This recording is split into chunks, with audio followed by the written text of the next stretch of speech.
Welcome back to English Speaking Corner, your quiet space for building real English confidence. Imagine you are at a dinner party. The lighting is warm, everyone is laughing. You turn around to wave at a friend, and suddenly, crash. You have just knocked over your host's favorite vase. The room goes silent. Everyone stops eating and looks at you. Your face feels hot, and your heart starts pounding in your ears. In your native language, you know exactly how to handle this moment. But in English, you freeze. I remember spilling red wine on a pristine white carpet in London years ago. It was my boss's house. I was so panicked I just stood there staring at the red stains spreading on the wool. I didn't say a word for 10 seconds. It was the longest, most awkward 10 seconds of my life. That freeze is what we are going to fix today. By the end of this episode, you will have a complete 3-step repair script so you can handle accidents with total dignity without ruining the night. It is a terrible feeling, isn't it? That moment right after the sound of breaking glass. It really is, and the problem is not usually the vocabulary. Most of our listeners know the word sorry. The problem is the emotional shock. Exactly. When we are in shock, our brain creates a fight or flight response. In a second language, that usually manifests as silence. We go quiet because we are processing the data. What was that sound? What did I break? How expensive is it? What is the English word for face? And while you are doing that internal processing, the host is watching you. And this is the critical part. If you are silent, even for 5 seconds, it can look like you do not care. That is the danger. Silence looks like indifference. So the goal of today's lesson is not just to teach you grammar. It is to give you a reflex. We want to bypass that brain freeze so that when something falls, words come out of your mouth automatically. We call this the repair script. It has 3 distinct parts. Part 1 is the immediate reaction, Part 2 is the admission, and Part 3 is the offer. Let's start with Part 1, the immediate reaction, or as I like to call it, the gasp. This happens the second the object hits the floor. Before you even know what you broke, you need to make a sound. Why is the sound so important, Mark? Because it signals to everyone in the room that this was an accident. If you break something and stay silent, it is creepy. If you break something and say, "Oh no," immediately, it shows you are just as shocked as they are. It aligns your emotions with the host's emotions. Exactly. You are validating the shock. So we need some short, breathless phrases that you can use instantly. You don't need a full sentence yet. You just need to break the silence. My go-to phrase is usually, "Oh my goodness." That is a great one. It is polite, it is expressive, and it works in almost any company, from a business dinner to a casual hangout. Another one is simply, "Oh no." But you have to pay attention to the intonation. It cannot be flat. You cannot say, "Oh no," like a robot. It has to go down in pitch. "Oh no." Let's practice these. I want you to imagine that loud crash sound. I will give you the prompt, and I want you to say the phrase out loud. Don't just whisper it. We need to train your mouth to move when you are shocked. Ready?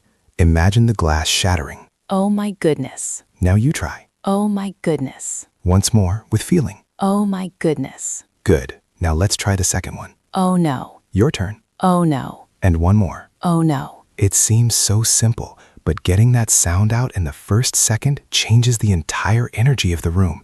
It breaks the tension. It really does.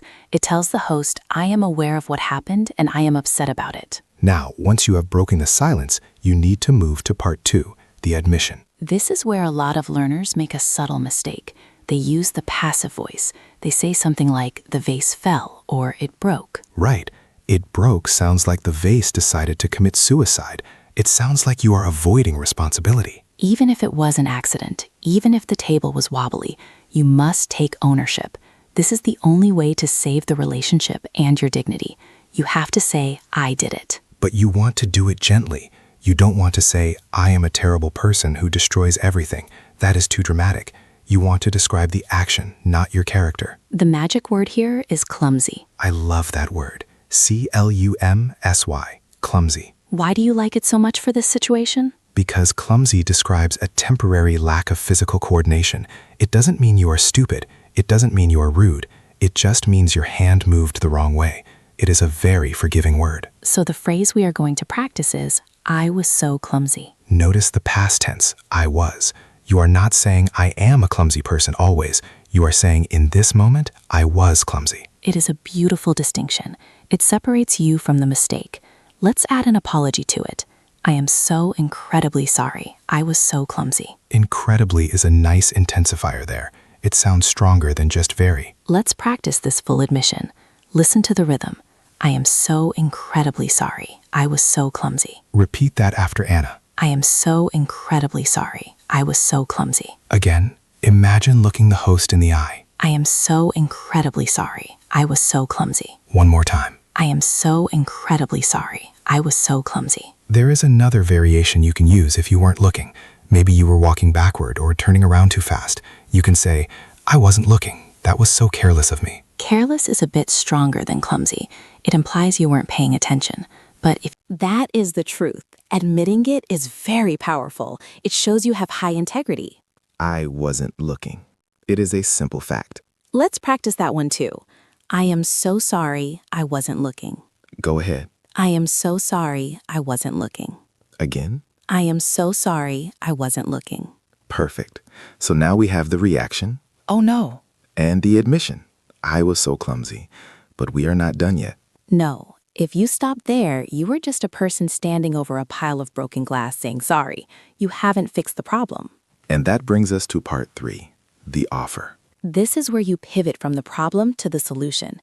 This is how you show you are an adult who cleans up their own messes. The goal here is to offer to restore the situation. You want to replace the item or pay for it. Now, there is a cultural dance that happens here in English-speaking countries. You offer to pay. The host says, oh, don't worry about it, it's fine. But it is usually not fine. They are just being polite. Exactly. So you cannot just accept their first no. You have to insist. We call this the rule of 2. You offer, they refuse, and you offer again. So the first phrase is simple. Please let me replace it. Use the word let me. It turns it into a request for permission to make things right. Please let me replace it. Try saying that. Please let me replace it. Your turn. Please let me replace it. And if you don't know where they bought it, or if it looks old, you can say, please let me pay for it. Or a softer version, is there any way I can fix this? I like that. Is there any way I can fix this? It puts the ball in their court. Now let's talk about the persistence. The host says, no, really, Mark, it was just a cheap IKEA glass. Don't worry. Even if it was cheap, you should insist one more time to show sincerity. You can use the phrase, I insist. No, really, I insist. I feel terrible. That combination is perfect. I feel terrible validates your emotion, and I insist validates your offer. Let's practice that specific response. The host has just said, it's okay. You say, no, I insist. I feel terrible. Try it. No, I insist. I feel terrible. Again. No, I insist. I feel terrible. Excellent. This shows you are not just apologizing to make the awkwardness go away. You are apologizing because you care about the person and their home. Before we put this all together into a full simulation, I want to take a quick pause. We know that finding the right words in stressful situations, like breaking a vase or navigating a conflict, is one of the hardest parts of learning English. If you are enjoying this breakdown and want more scripts for real-life moments, make sure to subscribe to the channel. We are building a whole library of these repair scripts for everything from forgetting a name to leaving a party early. Subscribing helps us know that this is the kind of calm, practical content you need, so thank you for being here with us. Now, let's get back to the mess we made on the floor. We have our 3 parts: the gasp, the admission, the offer. I think we should role-play this. I will be the host. We are at my house. You just knocked over, let's say, a lamp. A lamp. Okay, I am the clumsy guest. I want listeners to visualize the scene. I am walking in from the kitchen with some snacks. You turn around and knock the lamp off the side table. Ready? Ready. What happened? Oh my goodness. Oh, Mark, I am so incredibly sorry. Oh, wow. That was my favorite lamp. I was so clumsy. I just turned around and I wasn't looking. I feel absolutely terrible. Well, it is broken, but don't worry about it. Accidents happen. No, please, I insist on replacing it. Tell me where you got it or let me send you the money for a new one. Really, Anna, it's old. It's fine. I really want to make this right. Please let me buy you a new one. Well, okay. I can send you the link. Thank you. Of course. I'm so sorry again. Insane. How did that feel? It felt resolved. I was sad about the lamp, but I wasn't angry at you. Why not? because you took all the anger out of the room. You took the blame immediately. You didn't say, "Mark, why did you put the lamp so close to the edge?" Oh, that is the worst thing you can do. Never blame the object or the placement. Exactly. Because you said I was clumsy, I didn't have to accuse you. And because you insisted on paying, I felt respected. Let's flip roles. Now I am the host. You break. Let's make it messy. You spill coffee all over my tablecloth.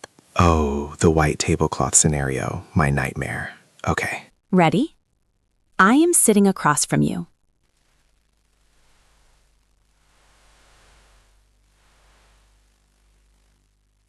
Whoops.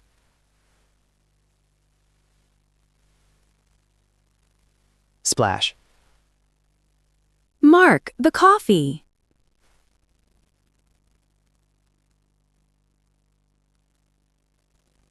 Oh no. Oh my God, Anne, I'm so sorry. Quick, grab a towel. It's going everywhere.